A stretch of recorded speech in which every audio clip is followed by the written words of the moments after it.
दोस्तों, राजस्थान पर बादल तो कल दोपहर से ही दिखाई देने वाले हैं। कई भागों पर बारिश की गतिविधियां, लेकिन कल यानी कि 26 जनवरी की शाम के समय जो है उत्तरी और पश्चिमी भागों पर होने की संभावनाएं हैं। नमस्कार, मेरा नाम है अरविंद धामा और आप सभी भाइयों का स्वागत है राजस्थान वेदर पर। और आप सभी भाइयों को 26 जनवरी की हार्दिक शुभकामनाएं।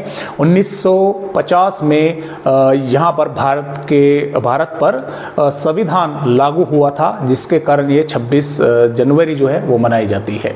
तो आइए इस वीडियो में बात करेंगे हम 26 जनवरी से और आने वाली 5 या 6 फरवरी तक किस तरह से राजस्थान का मौसम रहेगा। और कुछ भाई मेरे साथ फेसबुक पर राजस्थान के नए जुड़े हैं।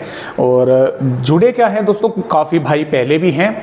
वे बोल रहे थे कि सर, वैसे तो आपकी जानकारी बिल्कुल 100% सही रहती है, लेकिन अब की बार जैसा कि चूरू जिला हो गया और उन्होंने 1-2 जिले और बताए कि सर आपके बताने के मुताबिक उस तरह की बारिश यहाँ पर नहीं हो पाई है। देखिए दोस्तों, मैं आपको यहाँ पर ये बात ज़रूर बतलाना चाहूँगा कि जो सर्दियों की बारिश होती है, ये जो मानसून आता है उसके मुकाबले कम से कम 95% सही एक्यूरेट जो है मानी जाती है। क्योंकि इसमें अगर कहीं पर बारिश होती है तो 95-96% पूरी की पूरी संभावना रहती है कि बारिश होगी। जबकि जब मानसून आ जाता है, मानसून आने के बाद में जो बारिश जहाँ पर दिखाता है वहाँ पर जो है जिस तरह की दिखाता है उस तरह की नहीं होती है। वहाँ पर परसेंटेज केवल 60 या 65% ही संभावना रहती है बारिश होने की मानसून आने के बाद में। उसका कारण ये है कि हवाओं में इतनी नमी हो जाती है कि वो जो सैटेलाइट पिक्चर है, इमेज है, वो उस हवा के मॉइस्चर को ही बारिश का दर्जा दे देता है, बारिश उसको दिखाने लगता है। तो ये मुझे थोड़ा सा चिंता मुझे भी हो रही है कि मेरे बताने के बावजूद भी उन जिलों पर बारिश की गतिविधियाँ देखे नहीं हो पाई है, या फिर हुई है तो बहुत हल्की फुल्की हुई है। तो फिलहाल 27 में भी 26 से शुरुआत हो जाएगी और 27 जनवरी में भी बारिश होने की संभावनाएं हैं। उसके बाद भी बारिश होने की संभावना है और फरवरी के पहले सप्ताह में भी बारिश होने की संभावनाएं राजस्थान के भागों पर बन सकती है। फिलहाल एक पश्चिम विक्षोभ भारत के पहाड़ी राज्यों पर आ रहा है, जिसका असर कल शाम से राजस्थान के भागों पर दिखाई देने वाला है। आइए देखते हैं किन किन भागों पर ये असर जो है वो इसका दिखाई देगा। ये 26 जनवरी की वेदर रिपोर्ट है। 26 जनवरी में देखिए वार्निंग तो मिली हुई है टोंक, सवाई माधोपुर, करौली तक, लेकिन जो बारिश की गतिविधियां है वे शाम के समय श्रीगंगानगर, बीकानेर और जैसलमेर के कुछ भागों में होने की संभावनाएं हैं 26 जनवरी की शाम या देर रात्रि के समय।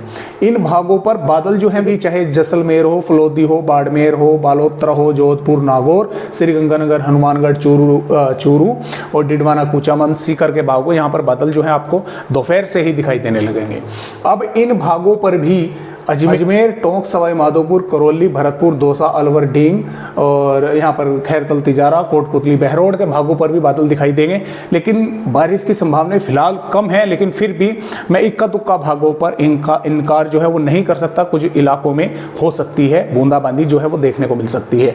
जो ये जो दक्षिणी भाग है यहाँ पर संभावनाएं कम है बारिश की, इन पर तो ना होने के बराबर ही है। इन्हीं पर बारिश जो है शाम के समय से शुरू होगी, लेकिन इन पर भी बूंदाबांदी हो सकती है। इसके अलावा 27 की अगर जनवरी की हम यहाँ पर बात करें, 27 जनवरी में दोस्तों देखिए श्रीगंगानगर, बीकानेर, हनुमानगढ़, चूरू, डिडवाना, कुचामन, झुंझुनू, सीकर, कोटपुतली, बहरोड, खैरतल, तिजारा, अलवर, डींग, भरतपुर, धौलपुर, करौली, सवाई माधोपुर, दौसा, टोंक, अजमेर, बूंदी, कोटा, बारा, झालावाड़, इन भागों पर अभी फिलहाल तो जो संभावनाएं हैं मेघ गर्जना के साथ, तेज हवाओं के साथ हल्की या 1-2 भागों पर हल्की से मध्यम दर्जे की बारिश की है। लेकिन हो सकता है कल के अपडेट में यहाँ पर ऑरेंज अलर्ट भी कुछ भागों पर देखने को मिल जाए, क्योंकि देखिए 28 से तो कोई बारिश होगी नहीं, क्योंकि ये सिस्टम आगे निकल जाएगा। मैं आपको थोड़ा सा यहाँ पर दिखलाने की कोशिश करता हूँ। ये तो 26 जनवरी की वेदर रिपोर्ट हो गई, यानी कि कोई वार्निंग नहीं है। 27 जनवरी में अभी सिर्फ हवाओं का और मेघ गर्जना के साथ, जैसे मैंने आपको पता, हल्की या एक दो भागों पर हल्की से मध्यम बारिश की चेतावनी जो है 27 जनवरी में है। श्रीगंगानगर, हनुमानगढ़ से लगाकर और कोटा, बारा तक जो है हवाओं की रफ्तार भी तेज देखने को मिलने वाली है। लेकिन कल तक यहाँ पर कुछ भागों पर ऑरेंज अलर्ट भी आने की संभावनाएं हैं। फिर 28 जनवरी में कुछ नहीं है, 29 जनवरी में भी कुछ नहीं है, यानी कि बारिश होने की संभावनाएं नहीं है। लेकिन अगर हम यहाँ पर पहुँचे तो ये 30 जनवरी की वेदर रिपोर्ट है। 30 जनवरी में राजस्थान के पूर्वी भागों पर बादल वगैरह दिखाई देंगे, लेकिन 30 जनवरी में बारिश की संभावना राजस्थान के भागों पर नहीं है। 31 जनवरी से हो सकता है, अभी तो फिलहाल बादल वगैरह ही राजस्थान के भागों पर दिखाई देने की संभावना है। श्रीगंगानगर, बीकानेर, चूरू, झुंझुनू, अलवर, भरतपुर, धौलपुर के भागों तक बारिश की चेतावनी अभी तक नहीं है, लेकिन फिर भी हो सकता है वो समय आने तक ये बारिश की गतिविधियां बढ़ जाए, या हो सकता है ये और भी कम हो जाए, क्योंकि यहाँ से मॉइस्चर आने के कारण ही ये बादल बनेंगे। तो हो सकता है उन हवाओं में फेरबदलाव हो, थोड़ा आगे की तरफ से बढ़ जाए, तो यहाँ पर फिर बादल वगैरह भी दिखाई नहीं देंगे। उसके बाद में 1 फरवरी में भी इन भागों पर बादल दिखाई देने वाले हैं। बारिश की चेतावनी अभी 1 फरवरी में भी नहीं है, 2 में भी नहीं है, 3 में फिर जो है बादल दिखाई देंगे। और ये एक और जो पश्चिमी विक्षोभ पीछे पीछे आ रहा है, इसका असर 4 या 5 फरवरी में राजस्थान के भागों पर दिखाई दे सकता है। तो फिलहाल इस तरह से राजस्थान राज्य का अपडेट है। आज की वीडियो में राजस्थान भाइयों को बस इतनी ही जानकारी।